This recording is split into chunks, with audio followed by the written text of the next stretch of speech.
RO आपको पता है कि कल रात को ही उनको नोटिफाई किया गया है। पहले वाले आरओ साहब गायब हो चुके हैं। अब हमें ये बताया जा रहा है कि जो इन्होंने बॉक्स खोले हैं उसके अंदर एग्जाम्पल 415 वोट है।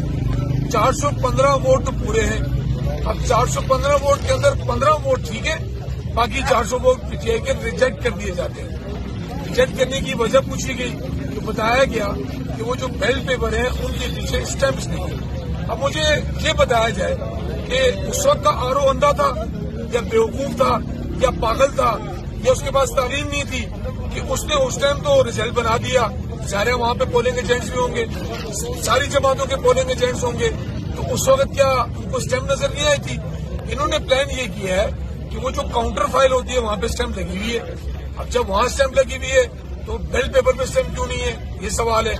ये सवाल अब मुझे उस आरओ से करना है जो पहले था। अब जो आरओ आया है वो तो बेचारा कल आया है, उससे मैं क्या बात करूं? इलेक्शन कमीशन की जिम्मेदारी है। अब हमें ये बताया जा रहा है कि वो जो बैलेट पेपर है वो फोल्ड भी नहीं है। अब किया क्या होगा इन्होंने कि भाई वो जो जिसमें आप बैलेट पेपर लाए हैं उसकी नीचे से सिलाई आपने खोली होगी, नए बैलेट पेपर आप अंदर डाल दिए। हमारे वोट जो है उनके ऊपर स्टैम्प नहीं है, लेकिन जो रनर अप कैंडिडेट है उसके जो वोट है वो बिल्कुल ठीक है, उसके वोटों के ऊपर स्टैम्प लगी हुई है। पीटीआई के जो बैलेट पेपर है उन पे स्टैम्प नहीं है। अब मुझे इस पे तो इलेक्शन कमीशन खुद बता दे कि क्या मजाक है। सिकंदर सुल्तान राजा, तुम मेरे को जवाब दे दो ना। तुम्हें तो शर्म नहीं आती है, तुम में तो हया नहीं है कि तुम गैरत खा के और जो है रिजाइन करो। आज हमारे यहाँ पे कारकुनों को, पाकिस्तान तहरीक इंसाफ को, पहले तुमने हमें दहशतगर्द बनाया। 9 मई के बाद हमें इस हुकूमत ने, पीपल्स पार्टी की हुकूमत ने हमें दहशतगर्द बनाया। फिर निगरान हुकूमत आई, उन्होंने हमारे पे और जुल्म किया। उसके बाद दोबारा पीपल्स पार्टी की हुकूमत आई, अब हमारे साथ ये खेल खेला जा रहा है। हम इस ठोस मुनज़्ज़म तरीके को नहीं मानते। हम यहाँ बैठे हुए, हमें इंसाफ चाहिए। अगर हमें यहाँ से इंसाफ नहीं मिलेगा तो इंशाल्लाह हम अदालतों से इंसाफ देंगे। लेकिन ये जो तरीकाकार किया जा रहा है कि 400 रिजेक्ट कर दिए वोट और पीपल्स पार्टी के वोट सेम है, बाकी जमातों के सेम है, तो इससे कम से कम चोरी करते हुए तो अकल इस्तेमाल कर लो।